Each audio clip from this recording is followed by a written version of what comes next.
నమస్తే శ్రీ మాత్రే నమః శ్రీ గురుభ్యో నమః ఆదిత్యాయ సోమాయ మంగళాయ బుధాయ చ గురు శుక్ర శనిభ్యశ్చ రాహవే కేతవే నమః. తదుపరి రాశి మకర రాశి. ఈ రాశిలో ఉండే వారికి కుజుడు మరియు బుధుడు ఇచ్చే ఫలితాలు, వారి యొక్క ప్రభావము ఎలా ఉంటుంది అంటే కనుక ఉద్యోగస్తులకు, నిరుద్యోగులకు హై ప్యాకేజీతో సడన్ గా మీరు ఉద్యోగాన్ని పొందే అవకాశము. క్యాజువల్గా అసలు మీరు ప్రయత్నమే చెయ్యరు, అయినప్పటికీ ఏదో ఆలవోకగా మీరు ప్రయత్నం లేకుండా ఉద్యోగాలు సంపాదిస్తారు. అది కూడా విశేషమైన ప్యాకేజీతో, మీరు ఊహించని ప్యాకేజీతో ఉద్యోగం పొందుతారు. తర్వాత కొంతమందికి ఉన్నతమైన ఉద్యోగాలు, మీరు ఊహించని పదవులు అంటే కేడర్ అన్నమాట.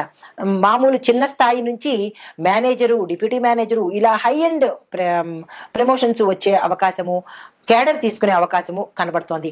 మరికొంతమందికి మీరు ఊహించని ప్యాకేజీతో ప్రమోషన్స్ పొందడంతో పాటు ఇంటర్నల్ ట్రాన్స్ఫర్స్ కానీ, మీకు కీలకమైన పదవులు అప్పచెప్పడం కానీ, మీరు ఊహించని పదవులు, ఊహించని బాధ్యతలు మీకు అప్పచెప్తారు. అది మీకు అనుభవం లేకపోయినా కానీ మీ మీద నమ్మకంతో మీకు అప్పచెప్తారు.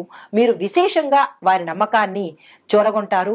మంచి ఫలితాలను, అంటే వారి యొక్క నమ్మకాన్ని మీరు నిలపడంతో పాటుగా విపరీతమైన ధనం మీకు వచ్చే అవకాశం కనబడుతోంది. మీరు ఎక్స్పెక్ట్ చెయ్యని ప్యాకేజీని మీరు తీసుకుంటారు. అయితే వ్యాపారస్తులకు చూసినట్టయితే వ్యాపారంలో ఆకస్మిక లాభాలు, మీరు ఊహించని లాభాలు, ప్రమోషన్స్ మీద అధికమైన లాభం రావడము, మీరు ఎక్కడ ఏది చిన్నదిగా చేద్దామనుకుంటే అది విపరీతమయ్యి ఊహించని లాభాలు తెచ్చిపెట్టడము, ఆకస్మిక ధనప్రాప్తి రావడము. లాటరీలు కొన్న వాళ్ళకైతే మీరు ఏదో క్యాజువల్గా కొంటారు, కానీ అది మీకు పలికే అవకాశము.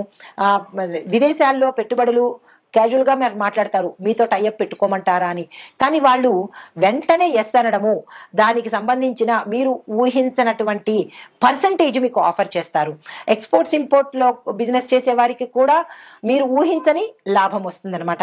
అంటే పర్సంటేజు, మీరు 1% అనుకుంటే మీరు ఊహించని పర్సంటేజ్తో లాభాన్ని పొందుతారు. అంటే అంత ఆనందదాయకమైన లాభాలు మీకు ఆ కుజుడు అందివ్వబోతున్నాడు అనమాట. తర్వాత ఆరోగ్య సమస్యలు చూసినట్టయితే కనుక చిన్న చిన్న జలుబులు, చిన్న చిన్న దగ్గులు, అడ్వే తప్ప పెద్దగా ఏమీ లేదు. అది సీజనల్ కాబట్టి మీరు అస్సలు చింతించవలసిన అవసరం లేదు. విశేషమైన ఆరోగ్యము. గతంలో మీరు ఏదైనా అనారోగ్య పరిస్థితుల్లో ఉన్నారని అనుకుంటే కనుక అవి ఏదో మంత్రం వేసినట్టుగా మాయమైపోతాయి. అంటే మరీ డిఎన్ఏల్లో ఉండేది, వంశపారంపర్యంగా వచ్చే షుగరు, బీపీ ఇలాంటి వాటికి కాదు. చిన్న చిన్న సమస్యలు, దెబ్బలు తగలడాలు తగ్గిపోవడము, చిన్న చిన్న సమస్యలు మీకు వెంటనే ఉపశమనాన్ని కలిగిస్తాయి. కానీ అంటే వంశపారంపర్యంగా వచ్చేవి మాత్రము మీకు అవి మీ ఆహార అలవాట్లలోనో లేదా మీ వ్యవహార శైలిలోనో మారాలి తప్ప అది పోయేదైతే మాత్రం కాదు. బీపీ, షుగరు వన్స్ అటాక్ అయితే అది మీతో పాటే ప్రయాణం చేస్తుంది. తగ్గించుకునే ప్రయత్నమే చేయాలి తప్ప అది పూర్తిగా పోతుంది అని అనుకోవడం పొరపాటు అనమాట. అయితే దానికి సంబంధించినటువంటి పరిహారాలు అయితే మీరు చేసుకోవచ్చు. ఎలా? ఆహారంలో మార్పులు, తరువాత మీ యొక్క లైఫ్ స్టైల్లో మార్పులు, ఈ సిస్టమేటిక్గా ఉండగలిగితే ఎక్కడ పడితే అక్కడ తినకుండా, ఏది పడితే అది తినకుండా ఒక సిస్టంలో కనుక మీరు వెళ్ళినట్టయితే అనారోగ్యము అనేది మీ చెంతకే రాదండి లైఫ్ టైము. తర్వాత కుటుంబ పరంగా చూసినట్టయితే కనుక గతంలో మీ కుటుంబాల్లో ఎటువంటి ఇబ్బందులున్నా, గొడవలున్నా, భార్యాభర్తలు విడిపోయిన వాళ్ళైనా, కుటుంబం కూడా విడిపోయిన వాళ్ళైనా, అక్క చెల్లెలు కానీ అన్నాదమ్ములు కానీ విడిపోవడాలు, ఇట్లాంటివి ఏవైనా డిస్టర్బెన్సెస్ కనుక గతంలో మీకు ఉంటే కనుక అవి ఈ సమయంలో తీరిపోయి అందరూ కలిసి ఉండడము, ఆనందంగా ఉండడము, ఆహ్లాదకరంగా ఉండడము, శుభకార్యాల్లో అన్యోన్యత చూపించటము, శుభకార్యాలు చెయ్యడము, ఇలాంటి అన్ని శుభ పరిణామాలే ఈ సమయంలో మకర రాశి వారికి కుజుడు మరియు బుధుడు అందిస్తున్నారనమాట. అయితే దానికి సంబంధించిన గ్రాటిట్యూడ్ మీరు తెలపాలి కదా. అంటే కుజుడికి థ్యాంక్స్ చెప్పాలి, బుధుడికి థ్యాంక్స్ చెప్పాలి. అంటే వారికి నచ్చిన పనులు చేసినట్టయితే కనుక వారు సంతోషించి మరిన్ని మంచి అవకాశాలు ఇస్తాడనమాట. దీనితో పాటుగా మన రెగ్యులర్గా చెప్పే పరిహారాలు ఏంటంటే కుజమంత్రము 108 సార్లు తప్పనిసరిగా చదవండి. ఇందులో ఎక్కడ ఎగ్జంప్షన్స్ లేదు, డిస్కౌంట్ లేదు, ఇంకొక రకమైన ఏదీ లేదు అనమాట. తప్పనిసరిగా 108 సార్లు చదవవలసిందే. దీంతో పాటుగా గోమాతకు గ్రాసం తినిపించండి, గోమాత పూజ చేసుకోండి, గోమాత చుట్టూ వీలైనన్ని సార్లు చదవండి. ఇవి ఈ రాశి వారికి చెప్పదగిన గోచార రీత్యా జ్యోతిష పరంగా పరిహారాలు. మనకి ఖగోళ శాస్త్రంలో దృక్పంచాంగం ప్రకారము, జ్యోతిష ప్రకారము 9 గ్రహాలు మనకి 12 రాసులు ఇలా విభజించబడి ఉన్నాయి. అయితే ఒక్కొక్క గ్రహానికి ఒక్కొక్క ప్రత్యేకత, ఒక్కొక్క విశిష్టత, వాళ్ళిచ్చే ఫలాలు, పరిహారాలు ఎలా ఉంటాయి అనేది ఒక అంశమైతే, ఒక్కొక్క గ్రహానికి, శని గ్రహానికి, రాహుకేతువులకి, కుజుడికి, రవికి, చంద్రుడికి ఇలా వారి వారి యొక్క ప్రత్యేకతలు వారివి అయినప్పుడు వారు ఈ రాశుల మీదకి పరిగణలోకి తిరుగుతున్నప్పుడు, ఉదాహరణకి కుజుడు ఇప్పుడు మిథున రాశిలోకి వస్తున్నాడు అంటే ఆయన యొక్క ఫలితాలు ఒక్కొక్క రాశిలో ఎలా ఉంటాయి, ఇది కామన్. ప్రతిసారి మనకి ఖగోళంలో ఈ మార్పు చేర్పులు జరుగుతూ ఉంటాయి, తిరుగుతూ ఉంటారు. అప్పుడు తిరుగుతున్నప్పుడు మనకి ప్రత్యేకంగా ఒక రోజు ఒకలాగా, ఒక వారం అంతా ఒకలాగా, ఒక నెలంతా ఒకలాగా, ఇలాగా వారి యొక్క పరిభ్రమణను బట్టి, వారి యొక్క గమనాన్ని బట్టి మనకి స్థితిగతులు మారిపోతూ ఉంటాయి, ఆరోగ్యాలు మారిపోతూ ఉంటాయి. లేదా మన యొక్క ఫలితాలు ఒకరోజు ఒకలాగా, ఒకరోజు ఇంకొకలాగా, ఆకస్మికంగా ధనం రావడము, ఆకస్మికంగా ధనం పోవడము, ఇలాంటి చిన్న చిన్న అంటే దుష్ప్రభావాలు, మంచి ఫలితాలు కూడా ఇస్తూ ఉంటారు. అందులో భాగంగా ఇప్పుడు ప్రస్తుత అంశము కుజుడు మిథున రాశిలోకి ప్రవేశించేటప్పుడు ఎలాంటి ఫలితాలు ఇస్తున్నాడు, అది మేషాది 12 రాశుల వారికి ఎలా ఉండబోతోంది అనే దాన్ని చెప్పుకునే దానికి ముందు, కుజుడు అనేది ప్రత్యేకమైన గ్రహం అన్నమాట. అంటే జ్యోతిష శాస్త్ర ప్రకారము కుజుడిని అంగారకుడు అంటారు. అంటే ఆయన ఎర్రని రంగు కలిగిన వాడనమాట. అయితే ఈ గ్రహాలన్నిటిలోకి ఈ కుజ గ్రహానికి కొంచెం భయపడతారు. ఎక్కడ భయపడతారు అంటే, ఆరోగ్యరీత్యా కొంతమందికి ప్రభావాన్ని చూపిస్తాడు, వివాహానికి సంబంధించి విపరీతమైన ప్రభావాన్ని చూపిస్తాడు. అంటే ఈ కుజగ్రహానికి అధిపతిగాను మనం సుబ్రహ్మణ్యేశ్వర స్వామిని ఎక్కువగా పూజిస్తూ ఉంటాం అనమాట. అంటే సర్పరూపంలో ఉన్న సుబ్రహ్మణ్యేశ్వర స్వామి అధిదేవత, అంటే కుమారస్వామి అధిదేవతలుగా మనం పూజన చేస్తాము. అయితే ఈ కుజగ్రహానికి ఎందుకు మనం ఇంత భయపడతాము అంటే కనుక, గ్రహాలకు అధిపతిగా ఈయన్ని మనం కొలుస్తాము. కుజగ్రహము గ్రహాలన్నిటికీ కూడా అధిపతి అన్నమాట. అయితే ఈ గ్రహము రక్తము, బలము, భూమి మీద ఎక్కువగా ప్రభావం చూపిస్తుంది. అంటే ఒక మనిషి శరీరంలో రక్తం మీద, అంటే రక్తం తక్కువగా ఉండడము, రక్తానికి సంబంధించిన దోషాలు రావటము, ఇలాంటి వాటి మీద చూపిస్తుంటాడు. మరొక దేని మీద చూపిస్తాడు మనిషి మీద, బలం యొక్క, అంటే బలం అంటే శక్తి మీద అనమాట. కొంతమంది ఒక్కొక్కసారి అంటుంటారు, మాకు శక్తి లేదండి, బలం లేదండి అంటారు. అంటే వారికి కుజుడు బలహీనంగా ఉన్నాడు అని అర్థం అనమాట. అంటే బలం లేకపోవడము, రక్తహీనత రావడము, అది వైద్య పరిభాషగా మనం ఏమనుకుంటాము, రక్తహీనత, ఐరన్ లోపము అనుకుంటాము. ఆధ్యాత్మిక పరంగా చూసుకున్నట్టయితే కుజుడు కనుక ఎక్కువ ప్రభావం చూపిస్తే, కుజుడు దుష్ప్రభావాన్ని చూపిస్తే కనుక ఇటువంటి రుగ్మతలు రావడము, బలహీనంగా ఉండడము. అయితే ఇది మనిషి ప్రకారంగా. మరి భూమి మీద ఎలా చూపిస్తాడు అంటే కనుక, భూమి బేట్లు వారిపోవడము, పంటలు సరిగా పండకపోవడము, వాతావరణంలో విపరీతాలు సృష్టించబడ్డము, ఇలాంటి వాటి యొక్క ప్రభావం కలిగింది అంటే అది తప్పనిసరిగా కుజుడి యొక్క పరిహారం, అంటే కుజుడి యొక్క ప్రవర్తన అని మనకి అర్థమవుతుంది అనమాట. అయితే ఈ అంగారకుడు తన దిశను మార్చుకుంటున్నప్పుడు కూడా ఇటువంటి ప్రభావాలు ప్రతి ఒక్క రాశి మీద కనిపిస్తూ ఉంటాయి. ఈ సందర్భంలో ఈ అంగారక గ్రహము, అంగారకుడు అంటే కుజుడు అన్నమాట, ఈ క్షీణించడం వల్ల, బలహీనపడడం వల్ల, ఒక్కొక్కసారి క్షీణించినప్పుడు కూడా బలహీనపడినప్పుడు విపరీత పరిణామాలు కొందరికి కలిగితే, కొందరికి సామాన్యమైన ఫలితాలు కనబడుతూ ఉంటాయి. అయితే ఇలా జరిగినప్పుడు చాలా మంది ఏమని అడుగుతుంటారంటే, మేము ఏమేం పరిహారాలు చేసుకోవాలి, మేము ఎట్లా ఉండాలి, మేము ఏం మార్చుకోవాలి అనే సందేహాలు మన ప్రేక్షకులకు కలుగుతుంటాయి. అయితే ఇప్పుడు ఈ ఏ సమయంలోంచి మనకి ఈ కుజుడు వచ్చాడు అనేది ప్రత్యక్షంగా నేను చెప్తాను. ఈ గ్రహ మార్పు అనేది ఎవరికి అధిపతి అంటే, కుజుడు మేషరాశికి, వృశ్చిక రాశికి అధిపతి. ఇలా ఈ గ్రహాలన్నీ కూడా కొన్ని రాశులకు అధిపతి అవుతారు. ఇప్పుడు శనేశ్వరుడు ఉన్నాడు, మకర కుంభాలకు అధిపతి అన్నమాట. అలాగే కుజుడు మేషరాశికి వృశ్చిక రాశికి కూడా అధిపతి. ఈ అధిపతులు అవ్వడం వల్ల ఒక రకమైన అంటే వారికి ఫేవర్ చేస్తూ ఉంటాడు. ఎవరైతే ఏ రాశులకు అధిపతి అవుతారో ఆ రాశులకి ఫేవర్ చేస్తూ, అంటే ఫేవర్ అంటే మరీ ఎక్కువ ఫేవరిజం కాకుండా కొంచెం సులువు సూత్రాలు ఇస్తుంటాడు. అయితే మిగతా రాశుల వాళ్ళకి ఇవ్వడా అంటే మిగతా రాశుల వాళ్ళకి ఇస్తాడు, కాకపోతే వీరి మీద ప్రభావం ఎక్కువగా ఉంటుందన్నమాట. ఇంకొక పరంగా చూసినట్టయితే కనుక ఈ కుజగ్రహము గత సంవత్సరం అక్టోబర్లో 20వ తారీఖున అంటే 2024 అక్టోబర్లో మిథున రాశిని వదిలేసి కర్కాటకంలోకి ప్రవేశించాడు. కర్కాటకంలోకి ప్రవేశించినప్పుడు ఆ గ్రహస్థానము ఆ ఏడాదంతా ఉంది. అంటే అక్టోబరు, నవంబరు, డిసెంబరు, జనవరి వరకు ఉంది. జనవరి 21 నుంచి మళ్ళా తన స్థానాన్ని మార్చుకుని 25 అంటే 2025 ఇప్పుడు ప్రస్తుతం అన్నమాట, జనవరి 21 నుంచి మళ్ళా మిథున రాశిలోకి వచ్చేసాడు. మిథునంలోకి కర్కాటకంలోకి వెళ్ళి మళ్ళా రివర్ట్ అయ్యి మళ్ళా మిథునంలోకి వచ్చాడనమాట. ఈ మిథునంలోకి రావడం వల్ల ఎటువంటి పరిణామాలు చోటు చేసుకుంటున్నాయి, వెళ్ళినవాడు మళ్ళీ వెనక్కి తిరిగిపోయాడు, తిరగడం వల్ల ఏమైంది, ఎలాంటి పరిణామాలు చోటు చేసుకుంటున్నాయి అనే అంశంలో కనుక మనం చూసినట్టయితే ఈ విషయాన్ని పరిశీలించేదానికి ముందుగా మీకు ఒక చిన్న విషయం చెప్తాను. అదేంటంటే కుజుడు బలహీనంగా ఉన్న వారిలో ఏమిటి లోపాలు మనం వ్యక్తిగతంగా పరిశీలన చేసుకోవచ్చు.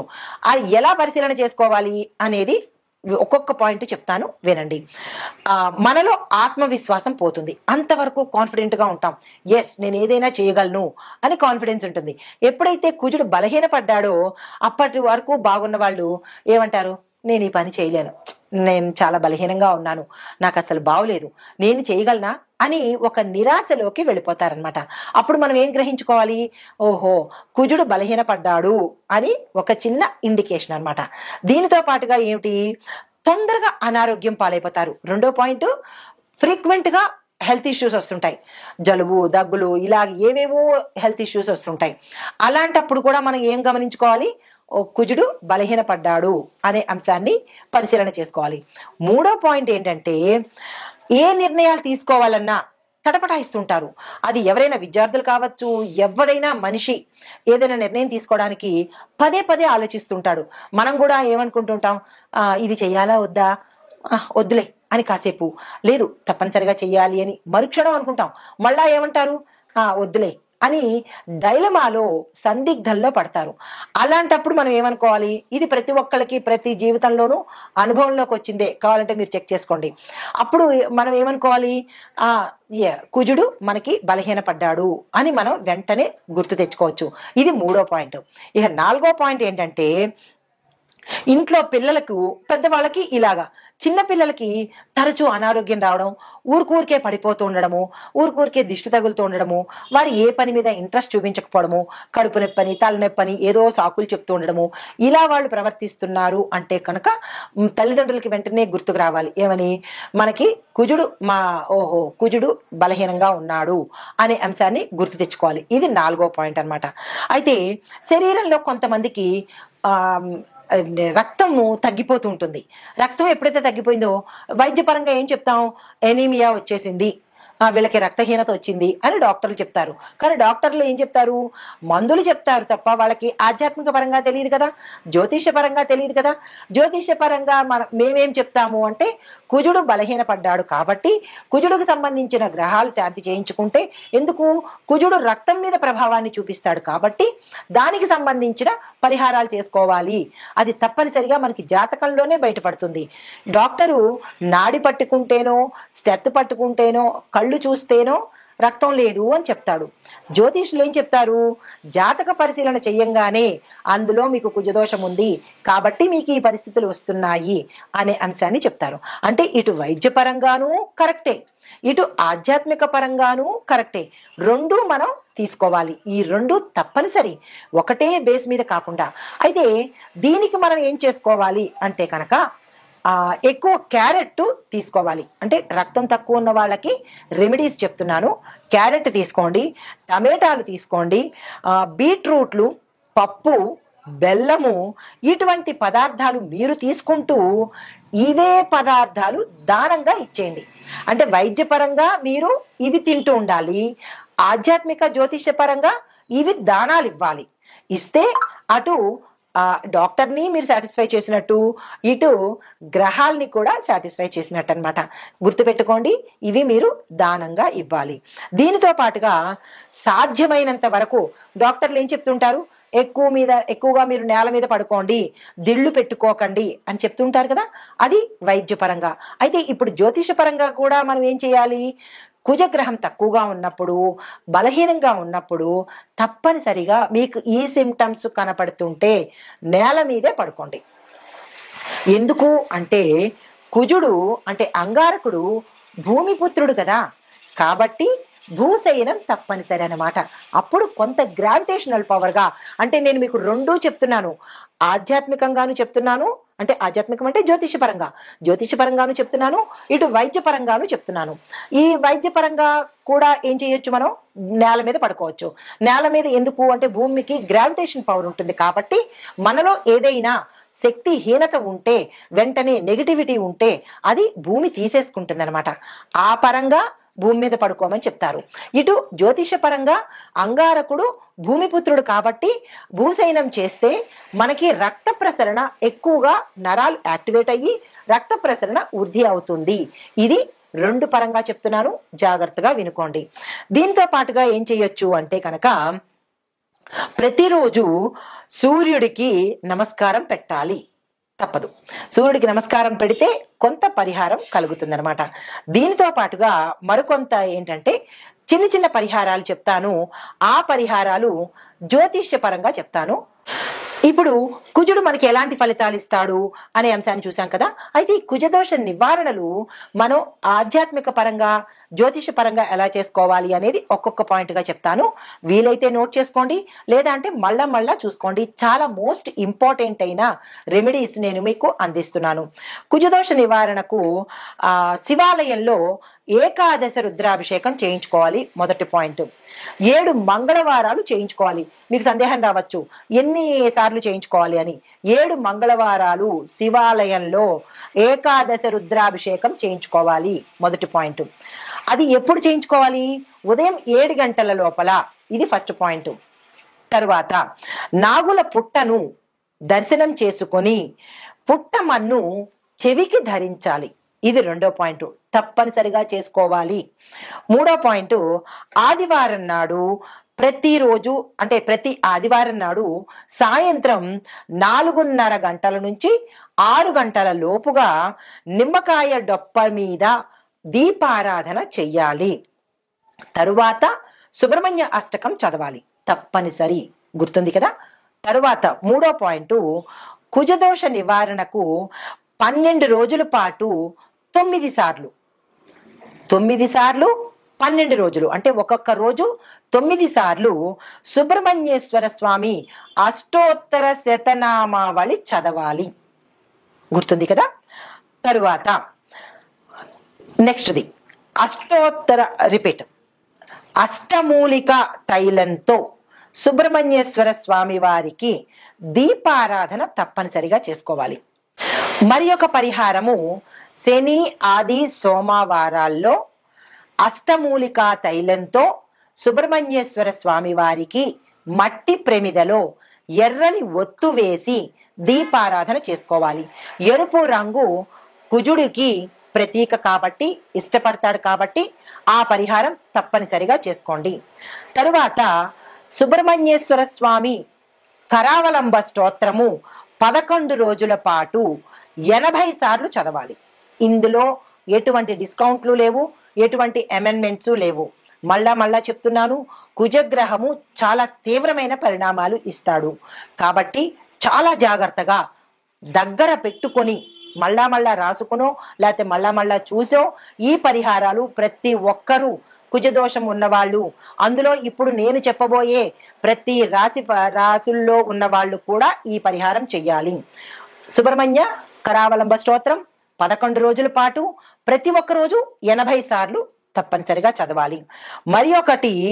మరి ఒక పరిహారము, కుజదోష నివారణకు సుబ్రహ్మణ్యం మాలా మంత్రం అని ఉంటుంది. దాన్ని 42 రోజుల పాటు రోజుకు ఒక్కసారి తప్పనిసరిగా చదవాలి. ఇప్పుడు ఇంత వివరంగా చెప్పాను కదా, ఈ పరిహారాలు మీరు ఎక్కడ రాసుకుంటారో రాసుకోవడమో వినడమో చేసుకుని, ఈ పరిహారాలు కుజదోషం ఉన్నవారు మీ జాతక పరిశీలన చేయించుకుని తప్పనిసరిగా ఈ పరిహారాలు చేయాలి. ఇందులో డిస్కౌంట్స్ కానీ అమెండ్మెంట్స్ కానీ ఎటువంటి కన్సెషన్స్ కానీ ఉండవు. ఈ నివారణలు ఈ ఉపాయాలు తప్పనిసరిగా చేసుకో. ఇప్పుడు కుజగ్రహము మిథున రాశిలోకి ప్రవేశించడం వల్ల మొత్తం మీద ఒక్కొక్కరికి ఎలా ఉండబోతోంది అంటే, అన్ని రాశుల వాళ్ళకి ఉద్యోగస్తులకు ఒత్తిడి పెరుగుతుంది, కానీ కొత్త అవకాశాలు వస్తాయి. వ్యాపారస్తులకు పెట్టుబడుల్లోనూ మంచి అవకాశాలు వస్తాయి, కొన్ని వ్యాపారాలు నష్టాల్లోకి పెడతాయి. ఆరోగ్యపరంగా చూసినట్టయితే శస్త్రచికిత్సలు జరగడము, హృదయానికి లంగ్స్కి తర్వాత జీర్ణ వ్యవస్థకు ఇలా మేజర్ పార్ట్లకు ఇబ్బంది కలిగే అవకాశం ఉంది. అది జాగ్రత్తలు తీసుకోండి. కుటుంబ పరంగా ఒత్తిడులు, విడిపోవడాలు ఇలాంటి సమస్యలు కనబడుతున్నాయి, అవి జాగ్రత్తలు తీసుకోండి. అయితే ముఖ్యమైన పరిహారాలు ఓవరాల్గా చెప్పదగినది ఏంటంటే, హనుమాన్ చాలీసా ప్రతి ఒక్కళ్ళు 3 సార్లు చదవవలసిందే. తరువాత రక్తదానం తప్పనిసరిగా చేయాల్సిందే. ఎర్రని వస్త్రధారణ ప్రతి మంగళవారము ధరించవలసిందే. గోపూజ, శివపూజ తప్పనిసరిగా చేయవలసిందే. ఇవి ఓవరాల్గా ఈ పరిహారాలు కుజ ప్రభావ సంబంధిత దోషాలు ఉన్నవాళ్ళు తప్పనిసరిగా చేయించుకోవాలి. ఇది మరీ చెప్తున్నాను. ఆ దిశగా మీరు ప్రయత్నం చేయండి. నమస్తే.